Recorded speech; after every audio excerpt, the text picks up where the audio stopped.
9th CBSE Max New Syllabusல end of chapter exercise நம்ம பார்க்குறோம். First questionல என்ன கொடுத்துருக்காங்க அப்படின்னு பார்த்தா ஒரு பாலினாமியல் எக்ஸ்பிரஷன் எழுத சொல்கிறாங்க. அது எப்படி இருக்கணும்னு கண்டிஷன் கொடுத்துருக்காங்க. கண்டிஷன் ஃபர்ஸ்ட் என்னன்னா டிகிரி 3 இருக்கணும். ஓகே, அதோட டிகிரி 3 இருக்கணும். அடுத்து அதில் நம்ம யூஸ் பண்ணுவோம்ல வேரியபிள்ஸ், அது வந்து எக்ஸாக இருக்கணும். ஸோ வேரியபிள் வந்து எக்ஸு. அதுக்கப்புறம் என்ன கொடுத்துருக்காங்கன்னா அந்த எக்ஸ்பிரஷனில் எக்ஸ் ஸ்கொயர் இருக்கும் இல்லையா, எக்ஸ் ஸ்கொயரோட கோஎஃபிஷியன்ட் வந்து -7 இருக்கணும். ஓகே, எக்ஸ் ஸ்கொயர் அதோட கோஎஃபிஷியன்ட் -7னா இதுதான் அதோட கோஎஃபிஷியன்ட். ஓகே, டிகிரி 3 இருக்கணும்னு சொல்லிட்டாங்க. ஃபர்ஸ்ட் கண்டிஷன் என்ன சொல்லியிருக்காங்க, டிகிரி 3 இருக்கணும். வேரியபிள் என்ன யூஸ் பண்ண சொல்லியிருக்காங்க, எக்ஸ்ன்ற வேரியபிளை தான் நம்ம யூஸ் பண்ணணும். ஸோ இந்த மாதிரி நம்ம ஒரு எக்ஸ்பிரஷன் ரெடி பண்ண போகிறோம். டிகிரினா என்ன, அந்த எக்ஸ்பிரஷனில் வேரியபிள் யூஸ் பண்ணுறோம் இல்லையா, அதோட ஹையஸ்ட் பவரே 3 இருக்கணும். அதுக்கு பேர் தான் டிகிரி. அப்போது நம்ம இப்போ எழுத போகிறோம். எப்படி எழுதணும்னு பாருங்கள். P ஆஃப் எக்ஸ் அப்படின்னு போட்டுக்கலாம். இதில் எக்ஸ் தான் வேரியபிள். ஓகே, இப்போது இந்த பாலினாமியல் எக்ஸ்பிரஷன் எப்படி எழுதுகிறோம் அப்படின்னா எக்ஸ் கியூப். ஏன்னா ஹையஸ்ட் பவர் தான் அந்த டிகிரி வந்து 3ன்றதால எக்ஸ் கியூப்னு எழுதிக்கிட்டோம். அதுக்கப்புறம் எக்ஸ் ஸ்கொயருக்கு கண்டிஷன் கொடுத்துருக்காங்க. இந்த டேர்ம் கண்டிப்பாக அந்த எக்ஸ்பிரஷனில் வரணும். அப்போ எக்ஸ் ஸ்கொயரோட கோஎஃபிஷியன்ட் -7 தான் இருக்கணும். So -7 X square. வேறு ஏதாவது எழுதலாம். எக்ஸ்ன்னு ஒரு டேர்ம் எழுதணும் இல்லையா. So +3x +6. இப்போ இது நாமளாக எழுதின ஃபஸ்ட் எக்ஸ்பிரஷன். இப்போ அடுத்து செகண்டு, சும்மா 2-3 எக்ஸாம்பிள் கொடுக்கலாம். அடுத்து பார்த்தீங்கன்னா என்ன எழுதலாம் அப்படின்னு பார்த்தீங்கன்னா இந்த எக்ஸ் கியூபுக்கே ஒரு கோஎஃபிஷியன்ட் கொடுக்கலாம். அப்போ 7x3. ஆனால் இந்த டேர்ம் மட்டும் மாறவே கூடாது. ஓகே, இதுதான் உங்களோட கண்டிஷன். இந்த கியூப்ன்றதும் மாறாமல் இருக்கணும். அதே மாதிரி இந்த டேர்மும் மாறாமல் இருக்கணும். So 7x². இந்த எக்ஸ் டேர்ம் இல்லாமல் கூட நம்ம எழுதலாம். ஓகே, அப்போ +6 இப்படி எழுதலாம். அதுக்கப்புறம் இன்னொரு டேர்ம் நம்ம எழுத போகிறோம். இன்னொரு எக்ஸ்பிரஷன் எழுதுகிறோம். எப்படி எழுதுகிறோம் அப்படின்னு பார்த்தீங்கன்னா 10x³ -7x². எல்லாத்துலேயும் பாருங்கள் இந்த டேர்ம் மட்டும் கம்பல்சரி நான் ஆட் பண்ணியிருக்கேன். அதுக்கப்புறம் இப்படியே கூட விட்டுறலாம். இதுக்கப்புறம் நம்ம எழுதணும்னு கூட தேவையில்லை. எக்ஸ் டேர்மும் கூட எழுதணும்னு அவசியம் இல்லை, கான்ஸ்டன்ட் எழுதணும்னு அவசியம் இல்லை. ஆனால் கண்டிப்பாக x³ ஒரு டேர்ம் வரணும். அதே மாதிரி x² ஒரு டேர்ம் வரணும். x² கோஎஃபிஷியன்ட் -7 இருக்கணும். அதுதான் கண்டிஷன். இப்போ அவங்க நம்மக்கிட்ட கேட்ட கண்டிஷன்ஸில் நம்ம 2-3 எக்ஸாம்பிள் நம்ம கொடுத்தாச்சு. அவ்வளோதான் இந்த சம். இப்போ செகண்ட் சம் எப்படி ஈஸியாக செய்யறதுன்றதை நம்ம பார்க்கலாம். இப்போ செகண்ட் கொஸ்டின் பார்க்குறோம். செகண்ட் கொஸ்டினில் என்ன கேட்டிருக்காங்கன்னா ஒரு பாலினாமியல் கொடுத்துருக்காங்க. இந்த பாலினாமியலோட வேல்யூ கேட்டிருக்காங்க.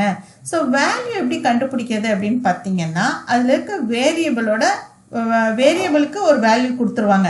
அதை நம்ம அங்கே சப்ஸ்டியூட் பண்ணி நம்ம ஆன்சர் கண்டுபிடிக்கணும். ஓகே, இப்போ ஃபர்ஸ்ட் சம் அவங்க கொடுத்துருக்கதை நம்ம எடுத்து எழுதிக்கலாம்.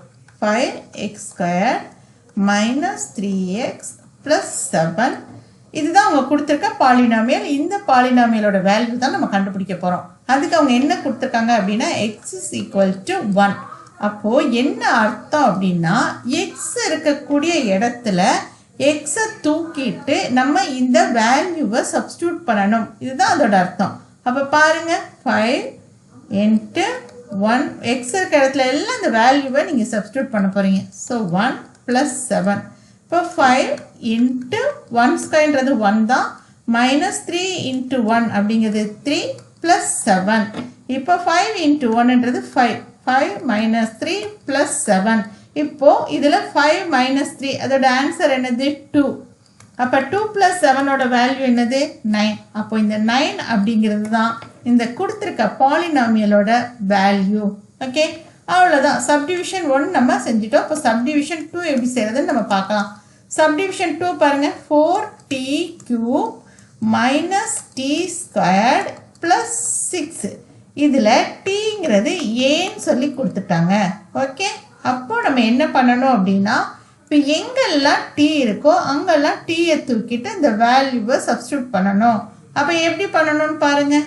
4 இப்போ டி இருக்க இடத்துல a³ -a² +6. இப்போ ஆன்சர் என்ன கிடைக்கும்னா 4a³ -a² +6. இதுதான் இந்த சம்மோட ஆன்சர். இப்போ தேர்ட் சம் எப்படி செய்யறதுன்னு நம்ம பார்க்கலாம். தேர்ட் சம்ல என்ன கொடுத்துருக்காங்க அப்படின்னு பார்த்தீங்கன்னா if we multiply a number அந்த நம்பர் என்னன்னு நமக்கு தெரியாது, அதை நம்ம எக்ஸ்ன்னு வச்சுக்கிறோம். எது கூட மல்டிப்ளை பண்ணுறோம்? 5/2 கூட மல்டிப்ளை பண்ணிவிட்டு அந்த கிடைக்கிற ஆன்சர் கூட 2/3 ஆட் பண்ணால் நமக்கு என்ன ஆன்சர் கிடைக்குமா? -7/12 கிடைக்குமா? என்ன கேட்டிருக்காங்க? அந்த நம்பரை கண்டுபிடிங்கன்னு சொல்லியிருக்காங்க. ஸோ எப்படி நம்ம எழுதணும் அப்படின்றத பாருங்கள். அந்த நம்பர் என்னன்னு தெரியாது, நம்ம அதை எக்ஸ்ன்னு வச்சுக்கிட்டோம். அது கூட 5/2 மல்டிப்ளை பண்ணணும். பண்ணிவிட்டு இந்த கிடைக்கிற ஆன்சர் இருக்கு இல்லையா, இந்த டேர்ம் கூட 2/3 நம்ம ஆட் பண்ணோம்னா நமக்கு ஆன்சர் என்ன கிடைக்கும்? -7/12. இதானே அவங்க கொடுத்துருக்குது. இதை நம்ம எப்படி செய்கிறதுன்னு பாருங்கள். இப்போ நம்ம இது ரெண்டையும் மல்டிப்ளை பண்ண போகிறோம். இந்த டேர்ம் எக்ஸையும் இந்த டேர்மையும் மல்டிப்ளை பண்ண போகிறோம். அப்போ எக்ஸ் இன்ட்டு 5ன்றது 5x/2. ஓகே, அப்படி இல்லைன்னா இப்படி கூட நம்ம எழுதிக்கலாம். எப்படி எழுதிக்கலாம் அப்படின்னா, நம்ம எக்ஸு இன்ட்டு 5/2. ஸோ இப்படியே கூட நம்ம எழுதிக்கலாம். 5x/2ன்னு எழுதிக்கிட்டாலும் சரி, நீங்கள் இப்படி எழுதிக்கிட்டாலும் சரி.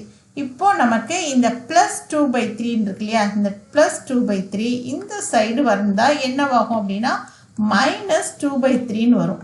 ஓகே, -2/3.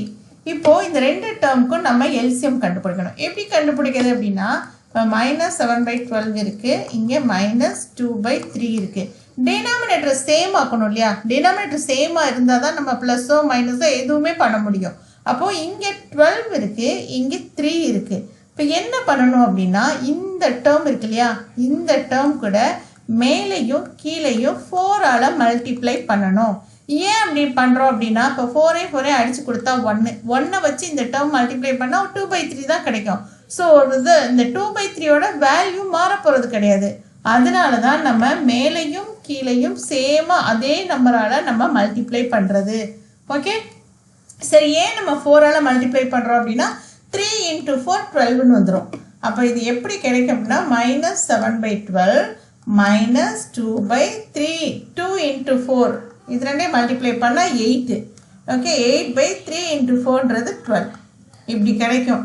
அப்போது நம்ம இந்த இடத்துல x × 5/2 = -7/12 மைனஸ் இந்த இடத்துல 8/12. இப்போது டினாமினேட்டர் ரெண்டுலேயுமே சேமாக இருக்குமா, அதனால என்ன பண்ணுறோம் அப்படின்னா நம்ம 12 கீழே எழுதிக்கிறோம், மேலே -7 -8. இப்போ இந்த சைடு x × 5/2 அப்படின்னு இருக்குது. ஓகே, இப்போ இந்த டேர்ம் எப்படி கிடைக்குன்னா x × 5/2. இப்போ இந்த -7 -8 ரெண்டுமே மைனஸில் இருந்தால் ஆட் பண்ணி மைனஸ்ன்னு போடணும். இப்போ -15/12. ஓகே, -15/12. இப்போ நம்ம இதை சிம்பிளிஃபை பண்ணிக்கலாம். எப்படி பண்ணலாம் அப்படின்னா, இதை 3 டேபிளால் நம்ம அடித்து கொடுக்கலாம். அப்போ 5/4ன்னு வரும். ஓகே, 5/4. இப்போ இந்த சைடு பாருங்க, x × 5/2 = -5/4. ஓகே, இந்த மாதிரி கிடச்சிருக்கு. இப்போ நமக்கு தேவை எக்ஸோட வேல்யூ தான் தேவை. அப்போ அது பக்கத்தில் இருக்க 5/2 மல்டிப்ளிகேஷனில் இருக்கிறது இந்த சைடு வரும்போது டிவிஷனில் வரும். அப்போ x = -5/4. இப்போ இந்த வேல்யூ வந்து இந்த சைடு வரும்போது டிவிஷனில் வரும் இல்லையா, ஸோ 5/2. இப்போ இந்த 5/2ன்றது டிவிஷனில் டினாமினேட்டரில் ஃப்ராக்ஷன் இருக்குது. அப்போ நம்ம என்ன பண்ணுவோம், ஆட்டோமேட்டிக்காக x = அந்த மேலே நியூமரேட்டரில் இருக்க டேர்மை அப்படியே நம்ம எழுதிக்குவோம். கீழே டினாமினேட்டரில் இருக்க இந்த டேர்ம் வந்து இந்த டிவிஷன் சிம்பிளை தூக்கிட்டு நம்ம மல்டிப்ளைன் போட்டு இதை ரெசிப்ரோக்கல் பண்ணுவோம். அப்போ இந்த 5/2 அப்படிங்கிற இந்த டேர்ம் இந்த சைடு வந்து 2/5 வரும். இப்போ நம்ம அடித்து கொடுத்தா இங்கே 2, இங்கே 1, இங்கே 5 அடித்து கொடுத்தா 1. அப்போ ஆன்சர் என்ன கிடைச்சிருக்கு அப்படின்னா x = -1/2. இதுதான் இந்த சம்மோட ஆன்சர். இவ்வளோ தான் இந்த சம். ஓகே, இப்போ அடுத்து 4th சம் எப்படி ஈஸியாக செய்கிறதுன்னு நம்ம பார்க்கலாம். இப்போ 4th சம் எப்படி செய்கிறதுன்னு பார்க்கலாம். 4th சம்மில் என்ன கொடுத்துருக்காங்க அப்படின்னா, a positive number is 5 times another number. அப்போ அந்த another number அப்படிங்கிறத நம்ம எக்ஸ்ன்னு எடுத்துக்கிறோம். இன்னொரு நம்பர் வந்து 5 டைம்ஸ் அதை விட அதிகமாக இருக்கிறதுனால 5xன்னு எடுத்துக்கிறோம். இப்போ இந்த ரெண்டு நம்பரையும் நம்ம எப்படி எழுதுகிறோம் அப்படின்னா ஃபஸ்ட்டு ஸ்மாலஸ்ட் நம்பர்னு எழுதிக்கலாம். ஸ்மாலஸ்ட் நம்பரை வந்து நம்ம எக்ஸ்ன்னு வச்சுக்கிறோம். அப்போது லார்ஜஸ்ட் நம்பரை வந்து நம்ம என்னன்னு வச்சுக்கிறோம் அப்படின்னா 5x. Okay, 5x. இப்போ அடுத்த ஸ்டெப் என்ன கொடுத்துருக்காங்க, if 21 is added to both sides, okay, both the numbers. அப்போது இந்த ரெண்டு நம்பர் கூடவும் நம்ம என்ன ஆட் பண்ண போகிறோம், 21ன்றதை ஆட் பண்ண போகிறோம். ஸோ ஃபஸ்ட்டு கண்டிஷன் என்ன கொடுத்துருக்காங்க, ரெண்டு சைடுமே 21 ஆட் பண்ண சொல்லியிருக்காங்க. அப்போது 21 ஆடட் இன் போத் நம்பர்ஸ். ஓ ஸ்மாலஸ்ட் நம்பர் என்னது, எக்ஸு கூட 21 ஆட் பண்ணுறோம். ஓகே, அதே மாதிரி லார்ஜஸ்ட் நம்பர் என்னது, இது ஸ்மாலஸ்ட் நம்பர்.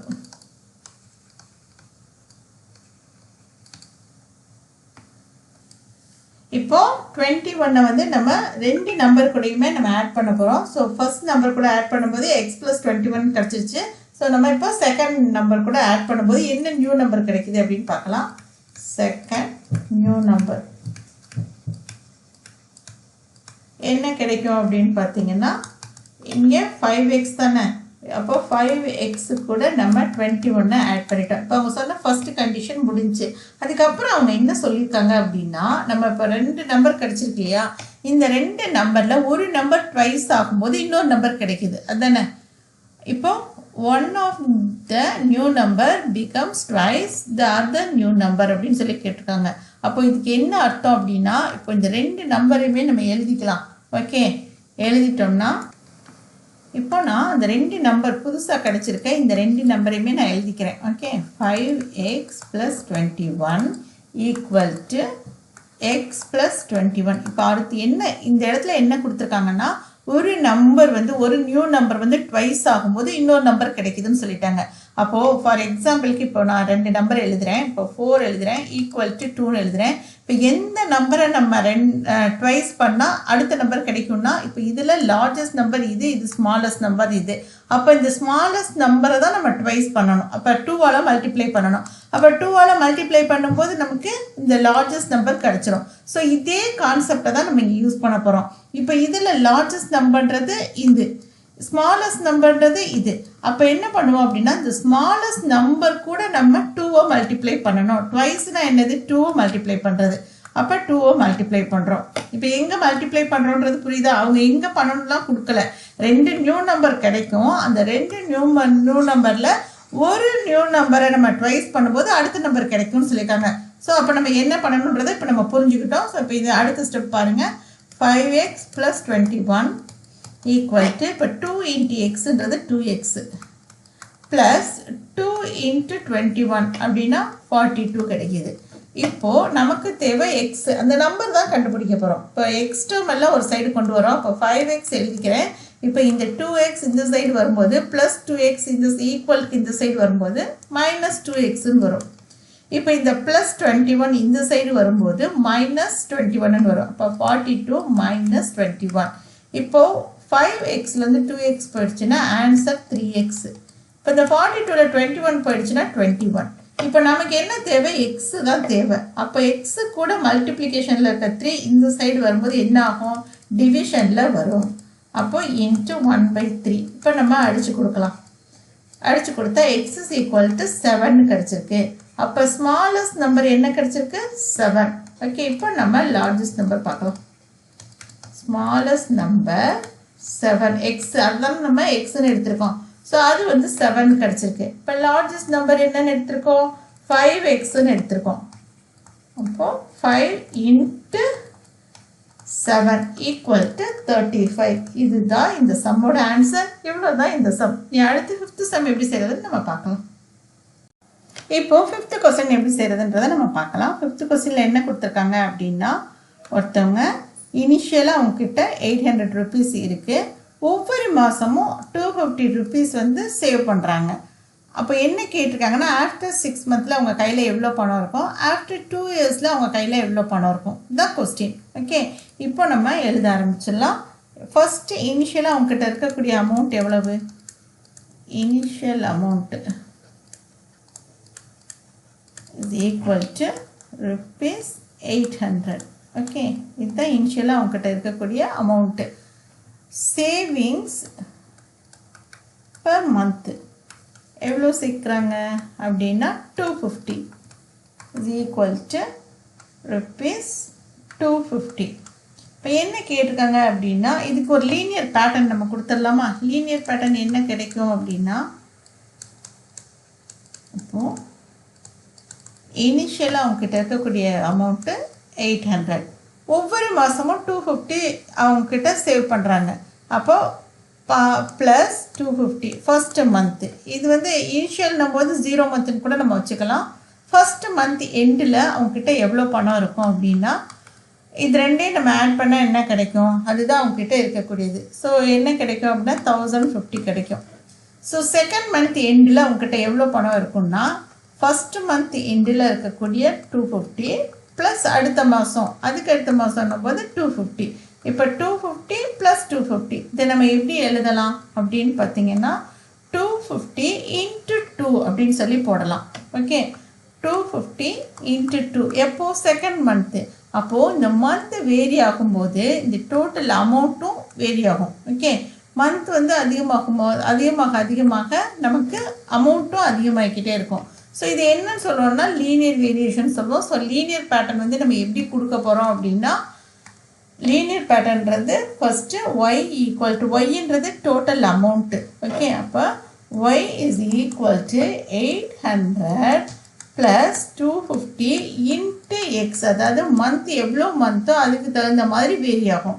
இப்போ இந்த இடத்துல நம்ம என்ன கண்டுபிடிக்க போகிறோம் அப்படின்னா ஆஃப்டர் 6 மந்த்துன்னு சொல்லிட்டாங்க.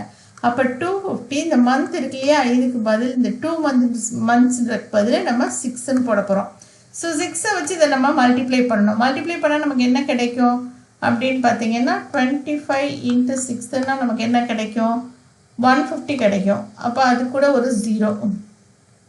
அப்போ இந்த இடத்துல ஆஃப்டர் 6 மந்த்து. ஓகே, இப்போ linear pattern y is equal to 250x plus 800. இதுதான் லீனியர் பேட்டர்ன். நம்ம இந்த பேட்டர்ன் முதல்ல போட்டு வச்சுக்கிட்டோம். இப்போ ஃபஸ்ட்டு கொஸ்டின் ஃபஸ்ட்டு சப்டிவிஷனில் என்ன கேட்டிருக்காங்க? ஆஃப்டர் 6 மந்த்துன்னு சொல்லி கேட்டாங்க. ஆஃப்டர் 6 மந்த்ஸ் எண்டில் அவங்கக்கிட்ட எவ்வளோ பணம் இருக்கும் அப்படின்னு பார்த்தோம்னா இப்போ எக்ஸோட வேல்யூ நம்ம என்ன எடுத்துக்கலாம்? 6ன்னு எடுத்துக்கலாம். இப்போ இந்த இடத்துல நம்ம அதை சப்ஸ்டியூட் பண்ண போகிறோம். அப்போ y is equal to 250x plus 800 தானே லீனியர் பேட்டர்ன். அப்போ இந்த எக்ஸை தூக்கிட்டு இந்த இடத்துல நம்ம 6 எழுத போகிறோம்.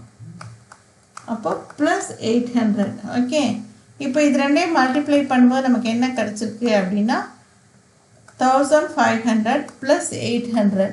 இப்போ ஆன்சர் என்ன கிடைக்கிது அப்படின்னா 2300 ருபீஸ். இதுதான் இந்த சம்மோட ஆன்சர். ஓகே, இப்போ அடுத்து செகண்ட் சப்டிவிஷனில் என்ன கேட்டிருக்காங்கன்னா ஆஃப்டர் 2 இயர்ஸ்ன்னு சொல்லி கேட்டிருக்காங்க. அப்போது ஒரு வருஷத்துக்கு நமக்கு எவ்வளோ மந்த்ஸ் இருக்குது அப்படின்னு பார்க்கணும். 1 year equal to 12 months. Okay, அப்போ 2 years அப்படின்னு சொல்லும்போது ஈக்குவல் டு 24 months.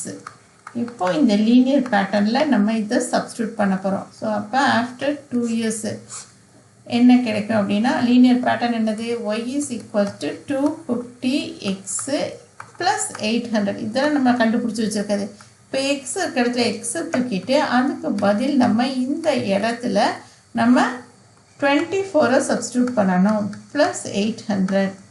இப்போ 24 இன்ட்டு 25. அப்போ நம்ம மல்டிப்ளை பண்ணால் என்ன கிடைக்கும்?